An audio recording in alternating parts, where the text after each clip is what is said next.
type of mother that he listened to like that, then Duck would have moved the fuck around. Duck would have got out of Chicago. Duck would have told you his motherfucking business. Why Duck ain't tell you his business, Sheena?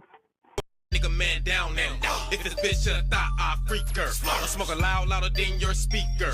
My money come from all these geekers. These boys ain't nothing but freak those. You out here robbing at 45? God damn, gang.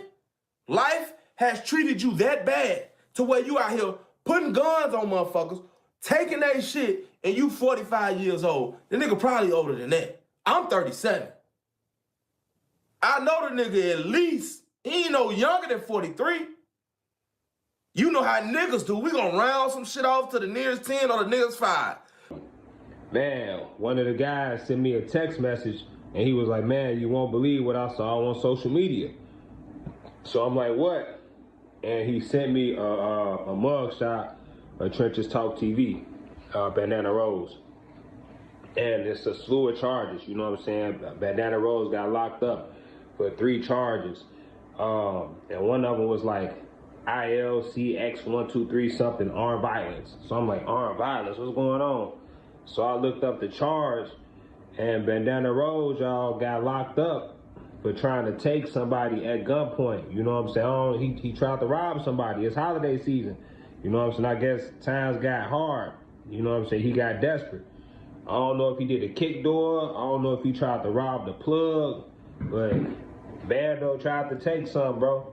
Bando tried to take some, dog. So, you know what I'm saying? Like, my prayers to Trenches Talk TV and his family. Because internet talk aside, you know what I'm saying? Like, he got family, you know what I'm saying? He got, you know, he got a woman he take care of, and he got children he take care of, and unfortunately, he's gonna be in prison fighting this case, because it's a real serious case. It was like, so he tried to rob somebody at gunpoint, and then the police, I guess the police seen him, or the police was called, and then he got charged for eluding the cops. He got charged for eluding the cops, and then he got charged for parking his vehicle in like an illegal spot. So apparently he like robbed somebody. He hopped in the car. The cops was chasing him, and then he left the car, and then he got caught. You know what I'm saying? He got caught, bro. So Bando locked up, y'all. You know what I'm saying? Bando locked up, and I'll put Bando mugshot in the thumbnail, not to clown Bando. I'm only putting the mugshot in the thumbnail because I know, like, me and Bando go back and forth, we troll a lot. Like, I remember I told y'all I called the cops on them, you know what I'm saying? So, like, me and Bando do be running skits. So, I know y'all probably thinking, like, oh, this is Chris troll and Bando running skits. This ain't no skit, bro. So, like, you know what I'm saying? This is what I will say, though. You know what I'm saying? If Bando is innocent, you know what I'm saying? If he didn't try to rob nobody with a gun, if he didn't try to do a kick though, if he didn't try to run from the cops, I am going to say free Trenches Talk TV if he's innocent. If he is guilty, you all, I cannot say free Trenches Talk TV. You get what I'm saying? So, me personally, you all, I've been trying to figure out where Bando went, you know, because there's been a lot of stuff going on in the Chicago hip-hop scene, and typically he posts on this channel. And, you know, I watch the Trenches Talk TV channel from time to time, so he hasn't been posting. You get what I'm saying? So, like, this is another reason why I'm making the video, because a lot of times, like, you know, I don't like when, because before I became a blogger, y'all, I used to watch YouTube, and one of my, like, biggest pet peeves was you find a channel, and then they get to dropping content, and then they stop dropping content. You be like, man, what happened to that dude? He stopped dropping content. So, you know what I'm saying? Bando locked up, y'all. You know what I'm saying? That's why he stopped dropping that content. So, if I find any more information about Trenches Talk TV, I will let you guys know. But as of now, you guys, Trenches Talk TV has been locked up for an armed robbery. Can you get what? Can you get your keys? Yo, keys, you just hit my car, bro. You just hit my fucking car, bro. You just hit my fucking car, bro. What do you mean, can you get your keys? Just hit my fucking car, nigga. This is my car, I don't give a fuck. We said what? Real post on you and that crackhead who hit your car. He say seen that video with the, yeah, man, that motherfucker crack, oh, I see what yeah, that crackhead, man. That was some hoe ass shit. Nigga, I was just goddamn it coming from the car wash. I just went and got me a motherfucking junior bacon cheeseburger. You understand me? I'm ready for the goddamn day. I'm chilling at the motherfucking stop sign, nigga. Minding my own goddamn business, eating a goddamn fry, dipping the nugget in the goddamn barbecue sauce. I was dipping it. And I dipped that motherfucker and looked this way and looked that way. All I seen was the car, goddamn it, turned out. The street is a two-way street. And it's big enough for goddamn it 2 cars. But for some motherfucker, this bitch ass nigga decided to goddamn it dig my motherfucking car like he was digging into my motherfucking skin. And I was like, I know you lying. I know you lying on Chief. I must have backed that bitch up, cut his ass off, jump out with command wave like I was the police. Freeze! Put your hands up! That was the first time I ever had my police moment on Chief. I jumped out that motherfucker like, freeze! Put your hands up on Chief. You ain't going nowhere, nigga. You ain't in my motherfucking car, nigga. You ain't going no motherfucking well. Get your big boo wearing ass over here. I was like, Scorpion, get over here. And this motherfucker, then this is the shit what happened, man. I tried to talk to the bitch ass nigga. Okay? I tried to talk to the bitch ass nigga. The right way. Without calling the police. They ain't want them in our business. Hey, bro. You fucked my shit up. You bogus as hell. You got a license? You got insurance? The first thing. Hey, I ain't got no license, man. I just got my ID. I got no insurance. What? Oh, hold on. I'm looking at him already, knowing he a hype. I know a crackhead when I see one. You know what I'm saying? Shout out that nigga Head of Sats. I know a hype when I see one. I know a cluck when I see one. Yeah, I don't know a cluck when I see one. I know a hype when I see one. And I'm like, fuck. I knew what the fuck I was dealing with right then and there. So whole time though, this bitch ass nigga, I helped him try to look for his shit. Cause he talking about he was looking in the glove department, all these papers and shit. So I'm trying to help him look for it. I'm trying to basically get some collateral. You gonna give me some money on you? Man, I get paid every on the first. I will give you $500 on the first. Just give me your number. Let's just exchange numbers. You trust me? What? Huh? You done hit the Batmobile. You didn't scratch it. Nigga, you didn't smack the Batmobile. You got my shit looking ugly. And you ain't got nothing. Oh, man. Fuck. Now I gotta call 12. Report the accident. Here's an accident. Whole time, though, these motherfuckers never came. These motherfuckers never came.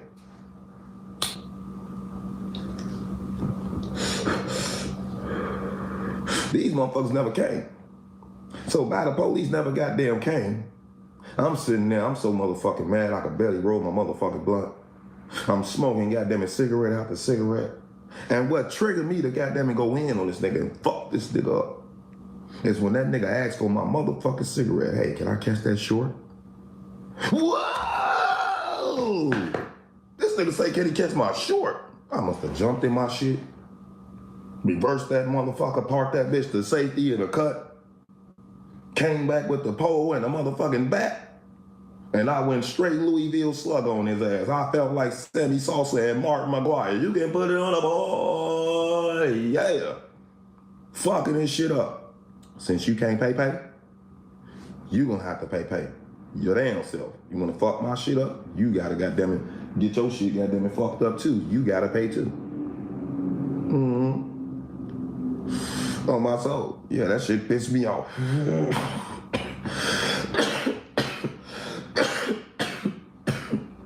Let's get these lights up, man. Bitch ass nigga. This is what you motherfucking get. You hit my motherfucking shit, I'ma fuck your shit up too. I'ma come fuck this shit up some more. Goofy, raggedy ass cop. Bitch ass nigga. Fuck my shit up, I'ma fuck your shit up. Don't be like these niggas, be better than these niggas. Why you wanna be the next Chief Keef when you could be the next who you are? You can make a difference in this shit. You don't gotta be the next King Von. King Von was labeled as a serial killer. You don't wanna be labeled as that. That shit ain't cool. What type of legacy is that to leave for your kids and your family, bro? At the end of the day, that could bring heartache and pain to your motherfucking peers. Because this would be a lot of motherfuckers be like, man, that's that nigga, that's King Von's son. Or that's that nigga and hold on to beef. Because a lot of beef that's egged on today is generational beef.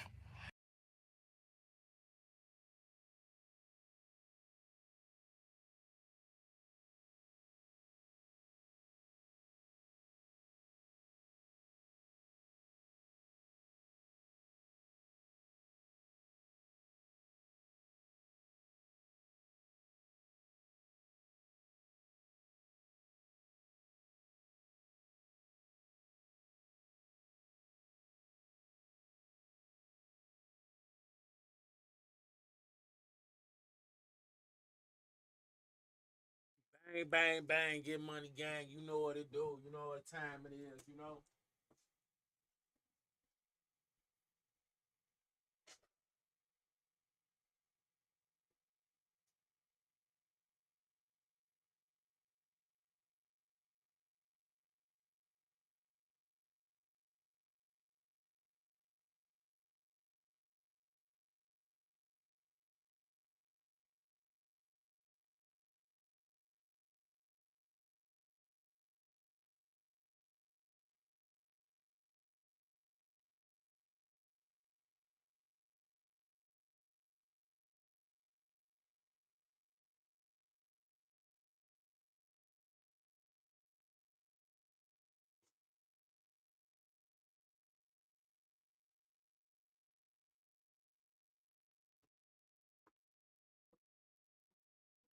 He raped the bitch or something. Oh, they was tripping.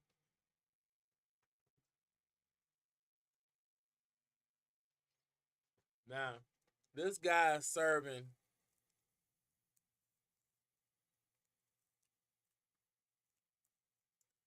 years.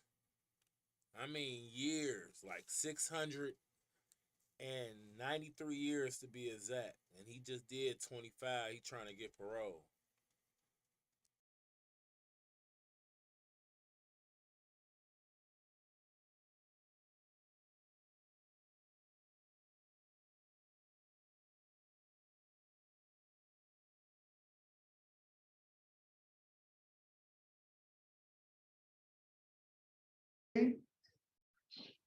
Miss Carlos Foster, your daughter. She's not going to speak. Both of those are here to support you today. And then we have Miss Carla Neville, your sister, and she would like to speak on your behalf. We have Miss Colleen Foster. What's that? I'm mispronouncing that. Colin Foster, your brother, and he would like to speak. And Miss Tanya B. Foster, your sister-in-law, is here in support and will not speak. After all of these speakers complete their statement, we'll give you a chance to make a statement on your behalf, and then we will vote. You understand the process? Yes, sir. Mr. Foster, your DOC number is 368081. You're currently 48 years old. You're a second felony offender. Your offenses are in Orleans Parish, attempted manslaughter. You have a 20-year sentence. In Orleans Parish, armed robbery, and you have a 99-year sentence. And that was on August the 3rd, 2001. Same date, armed robbery in Orleans Parish, 99-year sentence. And all three, the armed robbery. At Hill's Pet Nutrition, we know that pet parent. Currently, and I think the manslaughter is running consecutively. Is that correct? Yes, sir. Then you have another armed robbery in Orleans Parish, 99 years. And this sentence date was September 21st, 2001. Another armed robbery in Orleans Parish, 99 years. This is running consecutively. Another armed robbery in Orleans Parish running concurrently. Another armed robbery in Orleans Parish, 99 years, and this is running consecutively. Another armed robbery in Orleans Parish, and this is running concurrently 99 years.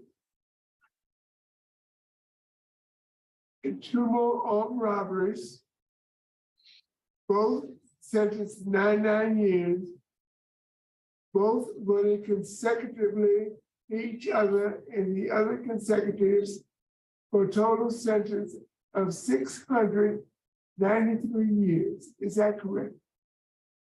Yes, sir. Your parole date was August 1st, 2021. Your adjusted good time date is April 1st, 2693. Your full term date is June 1st, 2093. Is all that information correct? No, sir. My adjusted date, my full term date would be 26/6/85. Your master record is amended on November 17th, 2022, only 2 months ago. Your amended master record amended only 2 months ago in November 22 states that your adjusted good time date is April 1st, 2693. Your full term date is June 1st, 2693. Now, we're not gonna argue about a couple of years. That's right. In the year 2600.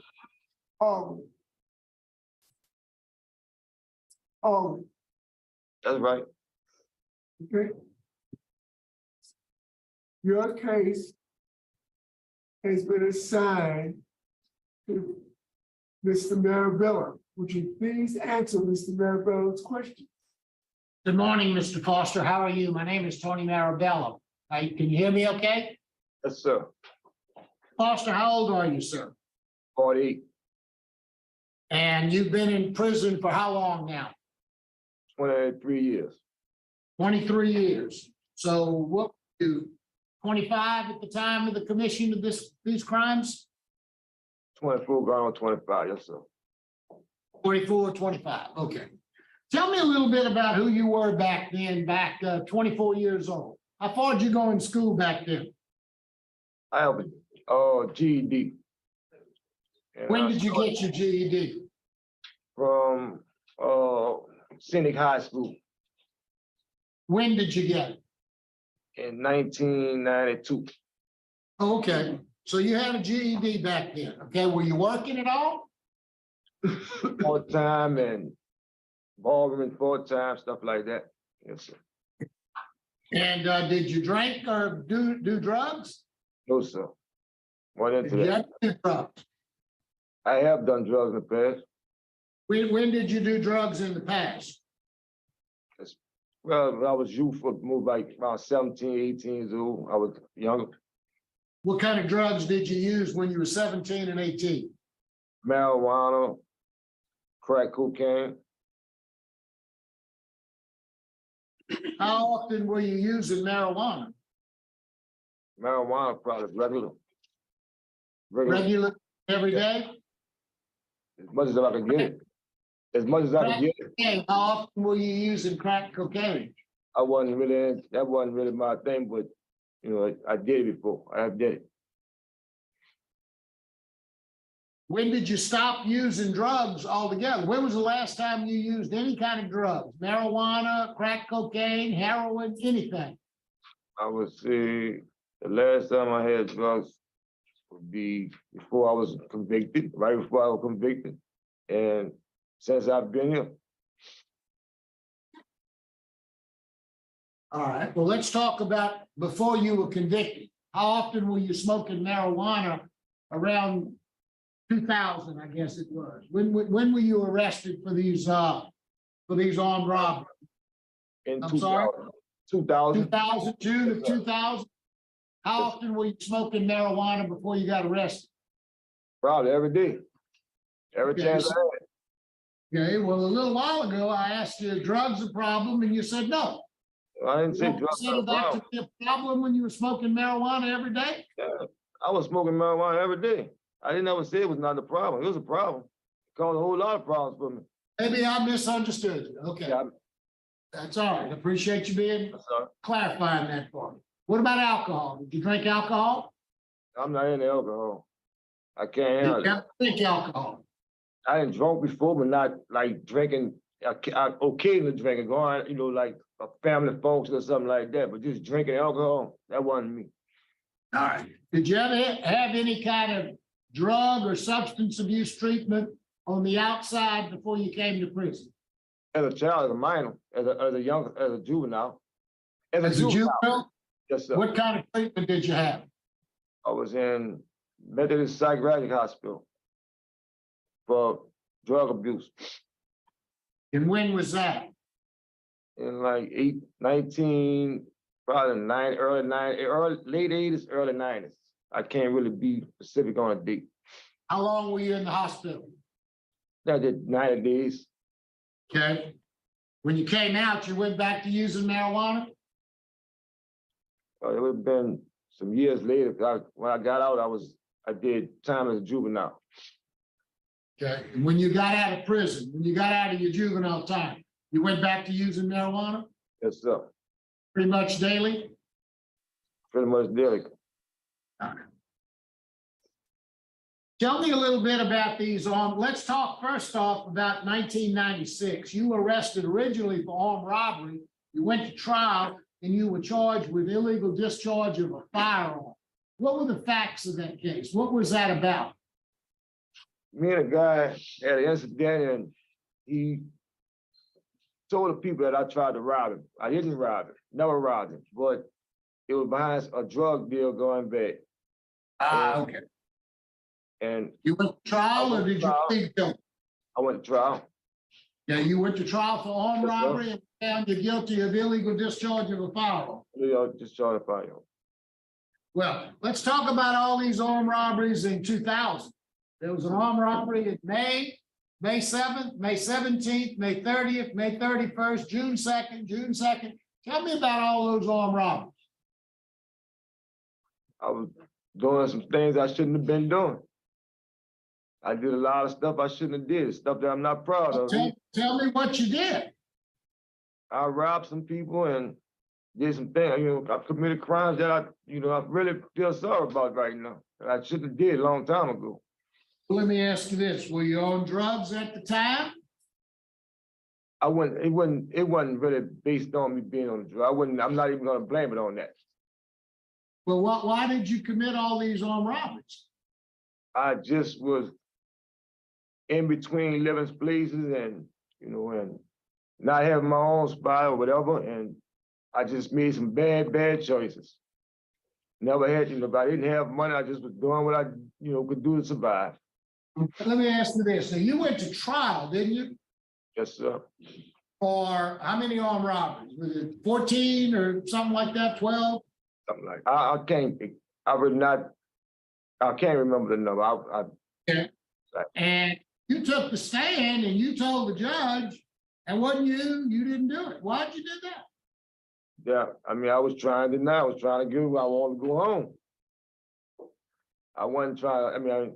I know what I did was wrong, and I'm sorry I did it. But at the same time, at that time, I was trying to get back out. Did they ever offer you any kind of a plea bargain? I mean, you ended up with 683 years. Did they ever offer you any kind of a plea bargain? Yes, sir. What did they offer you? I want to say 80 years or 60 years, something like that. At the time, 80-year or 60-year sentence at me being 25. Yeah, 80-year sentence might as well be 683. I understand that. No, it wasn't just that. I felt like if I took a 60-year, 80-year sentence then, I would have been dead before I got out of here. That's what I'm saying. I hear you. I understand that. You know, if somebody offered send me to jail for 60 years, they might as well send me for 1,000 years. I understand what you're saying. But you did get on the stand under oath and you lied to the judge. And that's probably why you ended up with 683 years. I agree with you. Okay, all right. So now, are you different than that 23-year-old man or that 24-year-old man that committed all these armed robberies? 1,000% different. Okay, I'm sorry? I said 1,000% different. Okay, tell me how you're different and why. I knew now that I didn't have no value on what I was doing when I was out there. And not just to my victims, but I made other victims out of my family, and especially my children.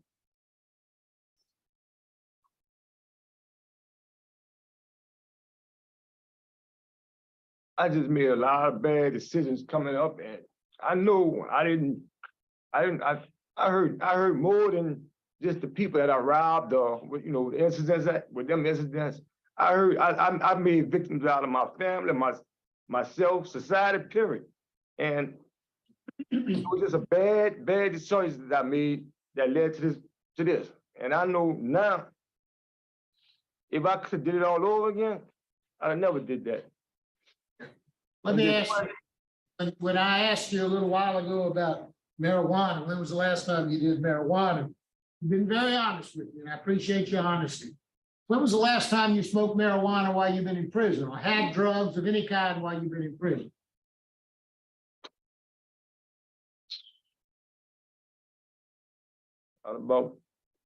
Maybe about 8 years, 5, 6 years ago.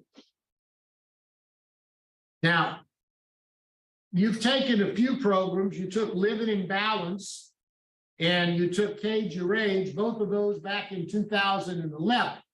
Now, you've done drugs in prison since then, haven't you? Yes, sir. Now, you were in Thinking for a Change. Did you ever finish Thinking for a Change? I broke my leg and my wrist, and I missed the class because of I was in the hospital. Finish that program. He's currently in it right now. I'm currently in the In it right now. Okay. So tell me how you broke your leg. How'd you break your arm and your leg, your hand and your leg, your wrist and your leg? Playing football and turned into a fight. While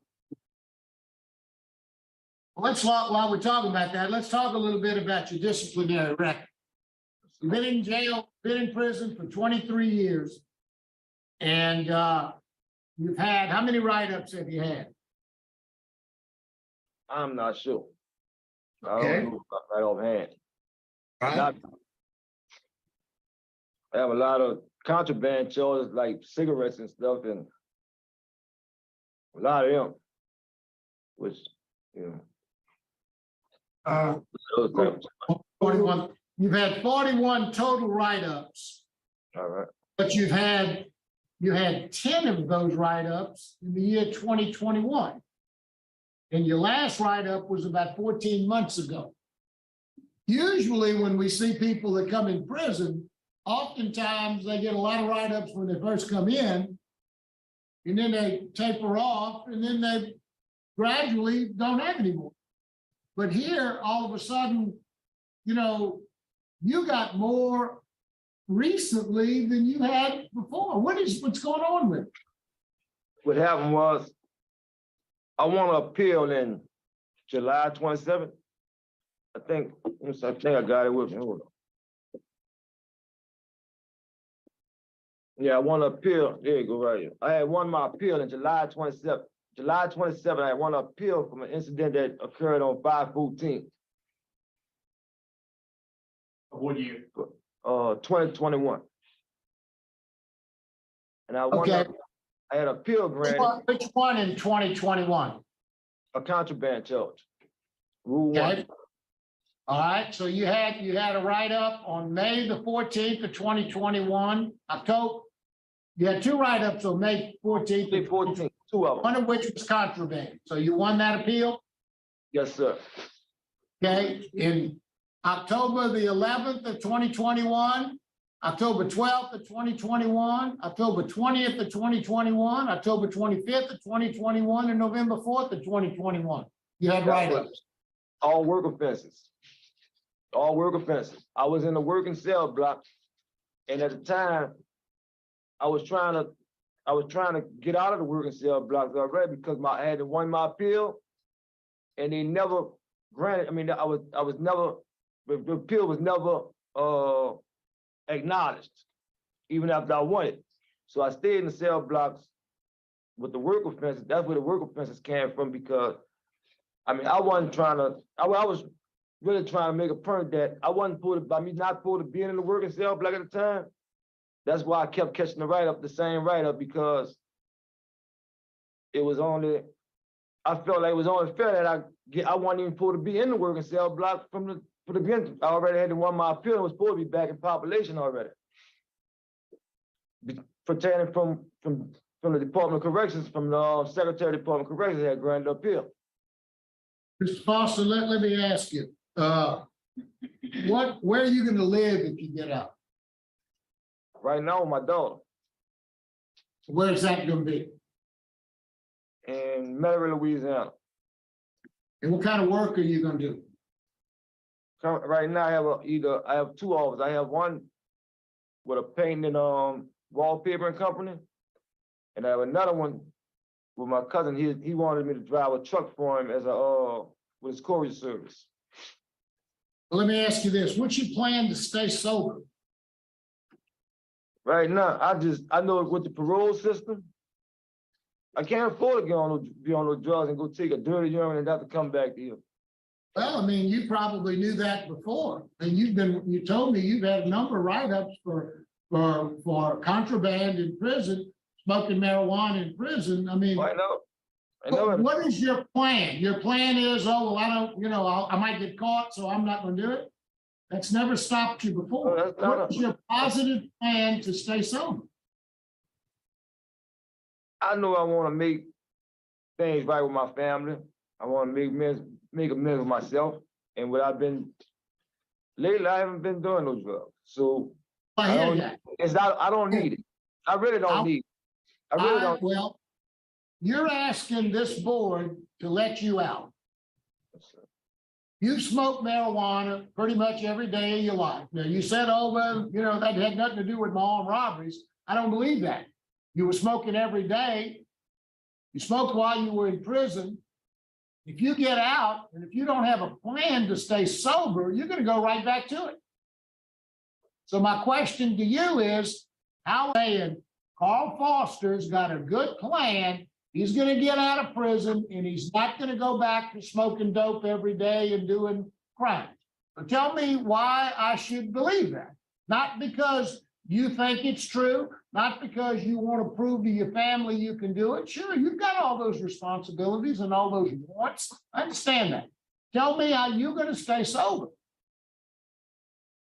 There's only one way for me to do it, to stay sober to myself, to be true to myself. I can't, that's the only way I can do it, is to be true to myself and say I'm not going to do something and just don't do it.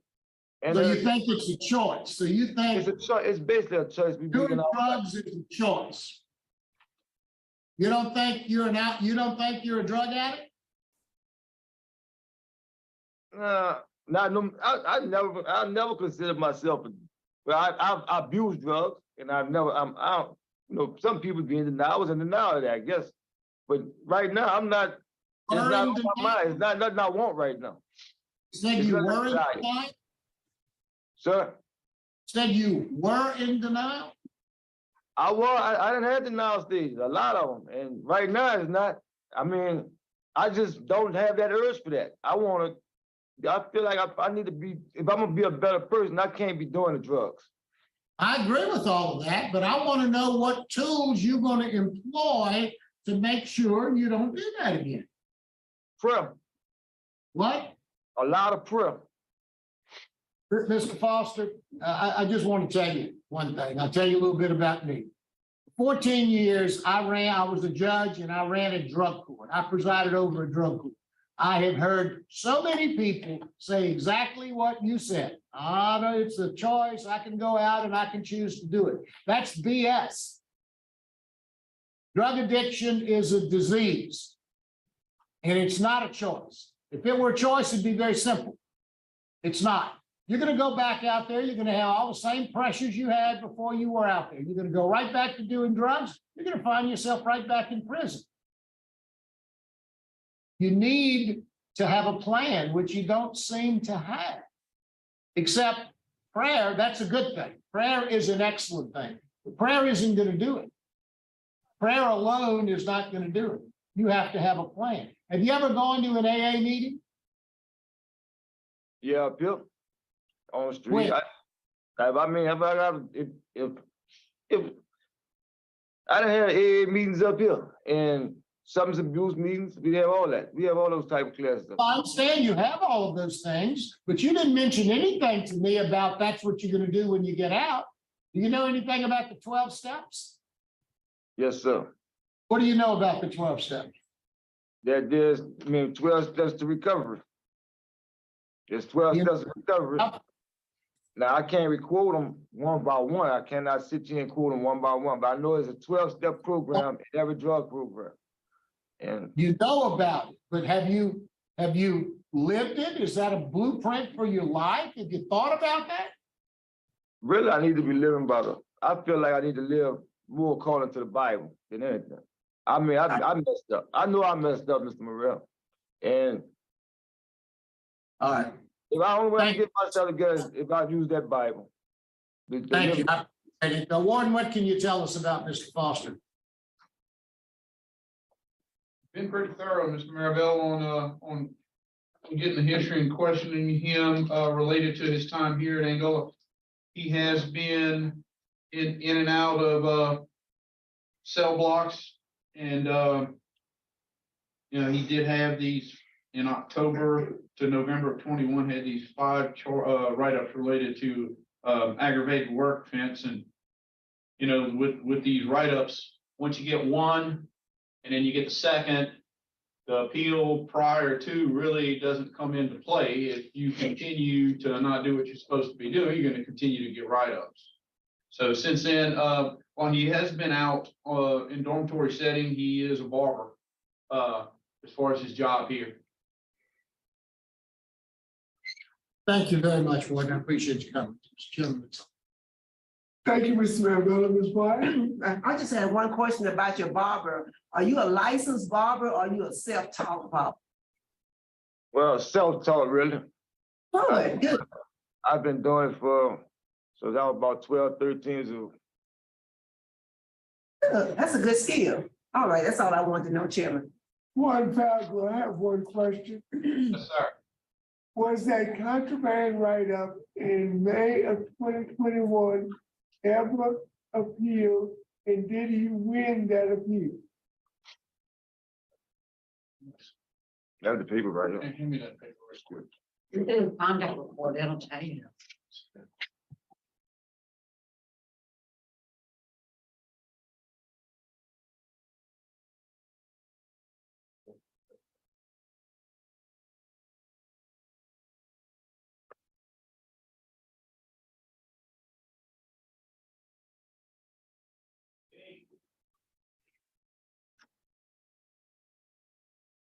He won the appeal on, it was granted at the secretary's level.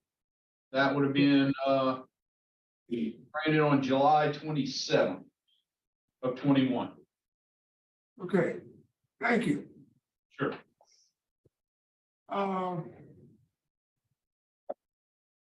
At this time, we'd like to hear from your son, Carl Foster III. Could you open your mic and give us your statement? Yes, sir. Would you introduce yourself and give your relationship? My name is Carl Michael Foster III. I am the son of Carl Michael Foster Jr. And honestly, I would love to see my dad out. I know y'all don't see the best interest in letting him out after doing 23 years for armed robbery and attempted murder. But at the end of the day, he's a family man now. He worries about us. He cares for us. He doesn't want to be in there. He wants to give up that crime life to be a family man, not just to stay in there. I'm not gonna lie to you, it is kind of hard seeing this because I feel like I'm literally sitting at that chair with him, and it is hurting. So seeing that he put so much into this one day, I just see that he can do better on the outside. That's all I really have to say. Thank you, Carl. Let's hear from Carla Neville.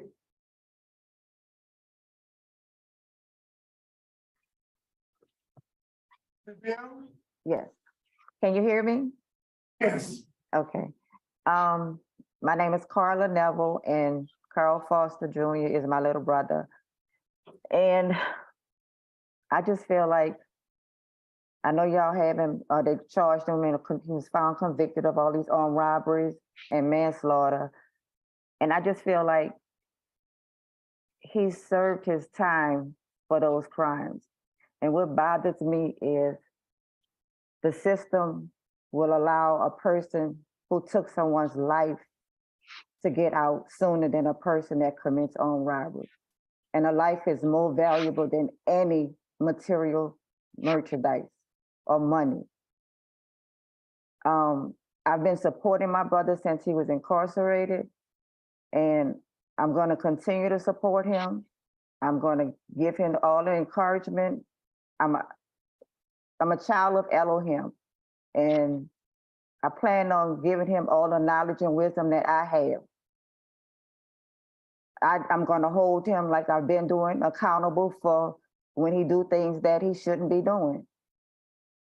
When he was young, both of our parents were deceased, and my grandmother and my aunt took me to court, and they took my little sister and my other little brother, and they gave me custody of Carl. So I was a young mother, and it was like he was my son, even though we weren't that far apart in age.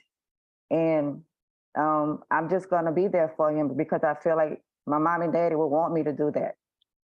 I've been doing it since he's been incarcerated, before he got incarcerated.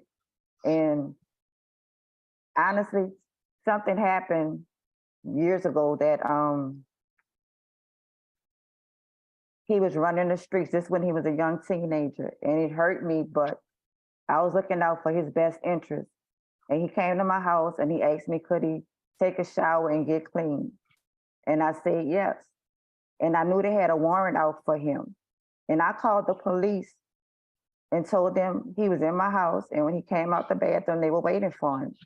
And honestly, I did that because I wanted to save his life. I did not want my little brother in the graveyard with my parents. I did not. And I just feel like he served his time for the crimes that he's been charged with. That's my personal opinion. Like I say, when you put a person's life less valuable than merchandise or money, that's horrible. I kill somebody and I get out in 5 to 10 years, but somebody rob somebody, the person is still living and they gotta serve 99 consecutive or concurrent sentences. That's horrible.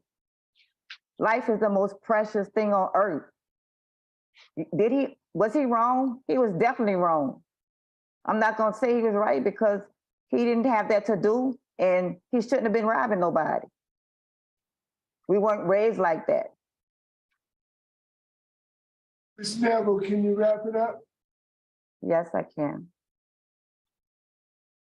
So I will support my brother if he is released from prison to the best of my ability.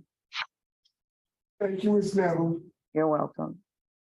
Now we're going to hear from Colin Foster, his brother. Mr. Foster? You muted, Mr. Foster.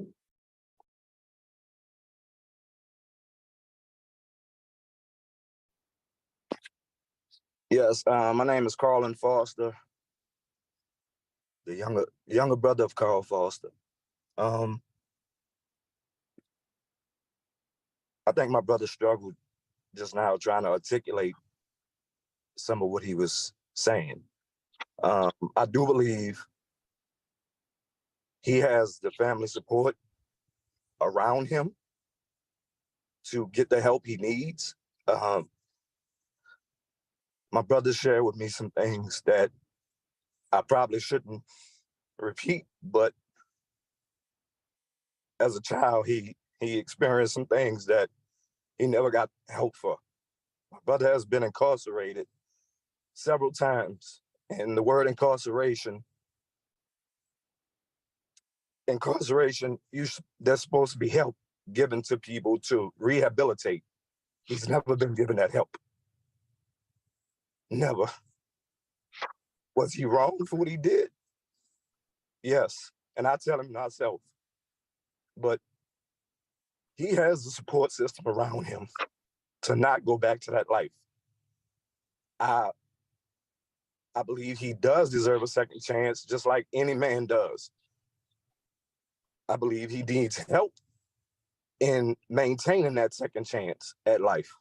He didn't take a life. He was trying to survive. He had, at the time, 2 young kids. He had been incarcerated. He was a convicted felon who wasn't given a chance to have a job or a regular life. His daughter was just a baby. His son was only 2. What do you expect a man to do with children? He's trying to take care of, and he's never been given the tools or the help he needed to do so. My heart goes out to the victims because I've been a victim as well. So I understand that pain, but they're here living with their family. He deserves another chance. He needs help. If he's not getting that help incarcerated, how can you expect this man to change? He has grandkids that he's having to see behind bars. He has help with not only family, but I have a lot of friends. I have a friend of mine, he's a manager at a food distribution company. He's willing to hire him. He has places to go to live. He needs help. Can you wrap it up, please? To the family, I hope you all can find the forgiveness in your heart and see that he's not the person he was at 24 years old. I hope the board can see that as well. And I just ask for the best. And if he is denied, I pray and hope that the board finds a way to get him the help he needs to become a better person and a better man that he already is. Thank you. Thank you, Mr. Foster. Now we're going to hear from Ms.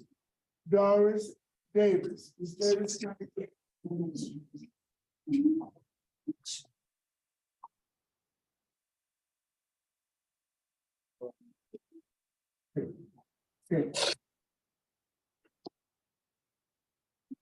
Ms.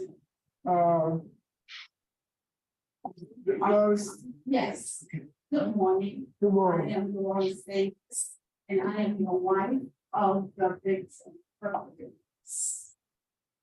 He is the one that was shot. Okay, I'm going to start that. I am totally against the offender being released. The offender should not be offered any special conditions. My thoughts are to see him serve all of his time. My family and I were emotionally affected, just walking out of my front door for years. I could see him and hear him telling me when I heard the shot. I tried to open the iron door, but I couldn't open it. I knew my husband was out there because I heard the truck coming. He's coming in from work. farm work, 3 jobs, 2 jobs. Get off 1 job, then he go clean up office. Then from that job on the day, he would be cutting grass. He had 3 jobs. And each time I walk out that door, my daughter right there, she's 4 years old, walking out the door, you can still see the blood stains. That was the hardest thing to get up. From my neighbors, he shot him there. I went over there, I'm crying for help. My neighbor came and got me. We pulled him over to the front porch. And I'm telling him, I see what you're doing, and I'm gonna call the police. His words were, okay. My husband, I talked to him, he said, I wasn't didn't open the door because he could have hid in there on me and my child. We were the only 2 there inside. My husband was shot in the arm. He has a bullet scar that reminds us every time we look at that arm. Every time we go to the doctor's office, the first thing they ask, what happened? This is something we'll never forget. They say he didn't murder no one, but he tried to. He shot 3 times. He tried to kill my husband. It didn't happen, but he wanted it to happen. Him, and then they had another friend get out of the car. It was 2 of them. I tried to get the license plate. They had removed no license plate on the car. They had removed the license. Okay. His release being early to me bring back the killing of Father Otis and Mrs. Pratt. I know you know that. That happened in December of last year in Covington, Louisiana. Antonio Tyson, he was convicted of a rape, and he was released early from prison just months. And what happened? Great. Back the devil himself. What happened? He murdered a retired pastor. He murdered a mother. She was a mother. She was a grandmother. She was a mother-in-law. She had a family. And what happened? If he would have served his whole time, this wouldn't have happened. They need to serve their time. And I'm here to say that Paul Foster must serve his full sentence, 600+ years. You know why? Because armed robbery was his occupation. That was his job. He wasn't on no 9 to 5. He wasn't out there working. He was out there committing robbery. That's what he was doing. So yes, I'm here to speak and say I am totally against him walking the streets because I live in New Orleans and it's nothing but crime there. And it's waiting for him to hit the streets. Crack, he don't crack now. And you know, I want to thank you for this. Yes. Yeah. Thank you for this opportunity.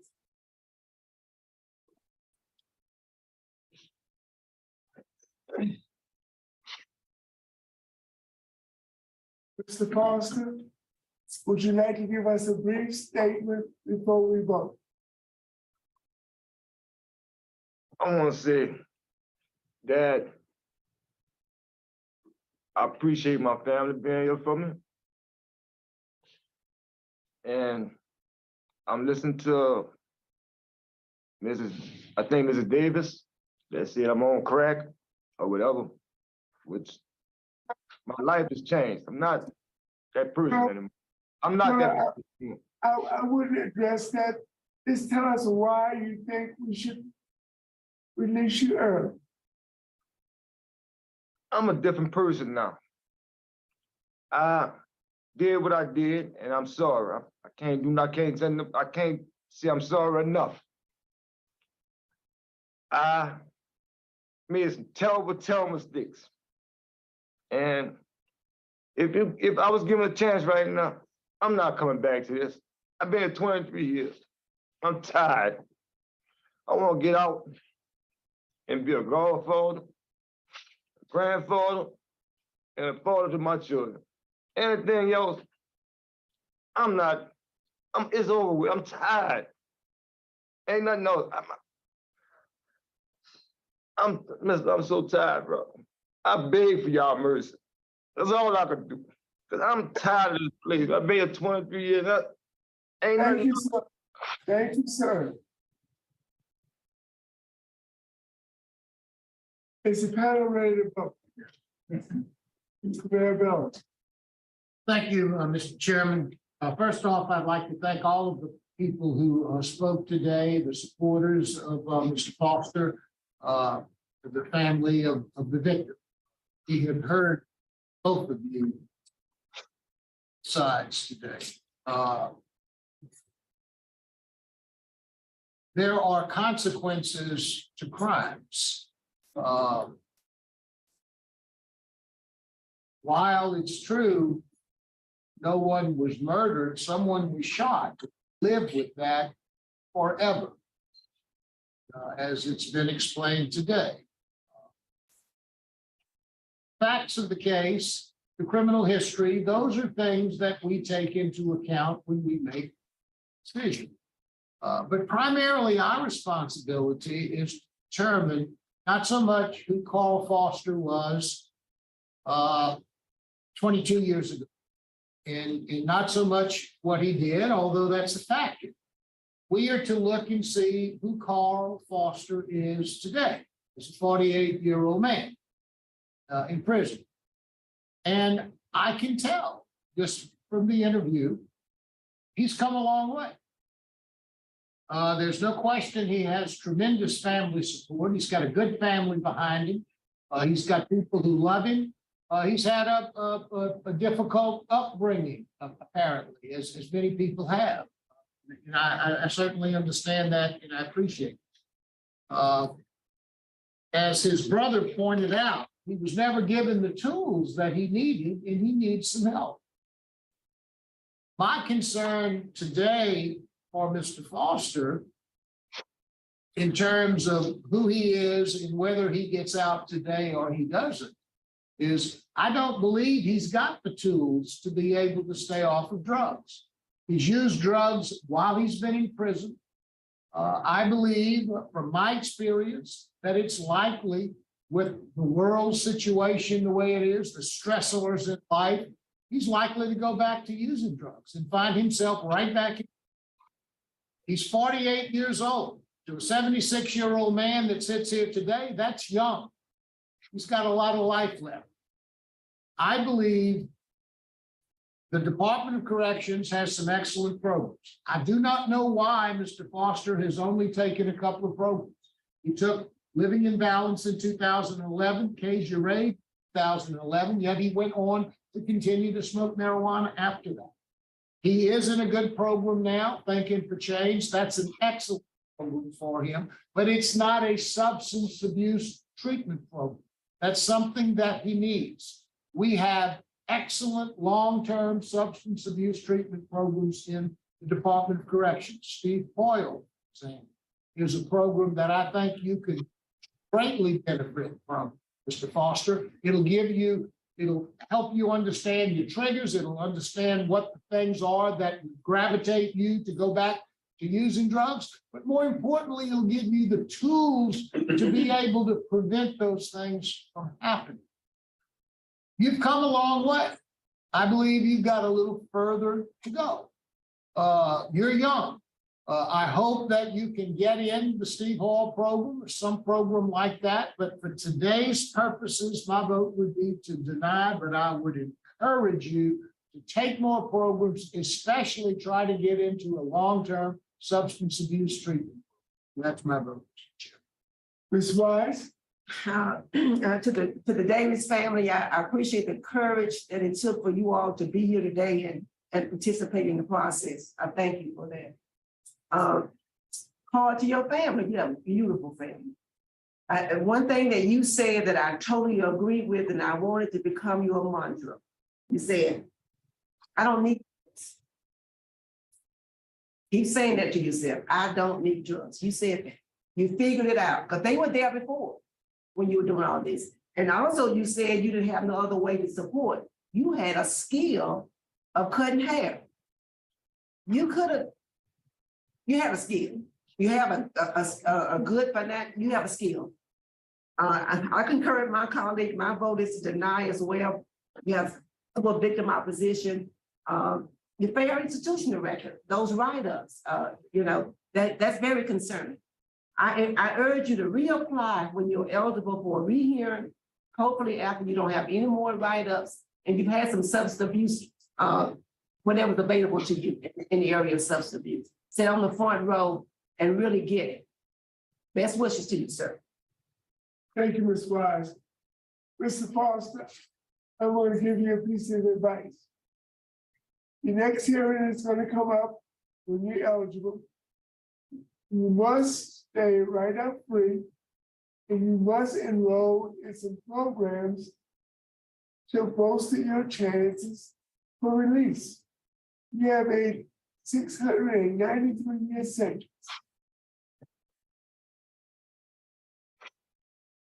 The only thing that's going to get you out is good conduct, community service, organizational participation, and good programs. I see none of that in your jacket as of today. You need to start involving yourself with programs, involving yourself with community service, helping other offenders. I agree with my colleague. I'm going to vote to deny your request. You have received 3 votes to deny your request for early release. Denied. You have a good day.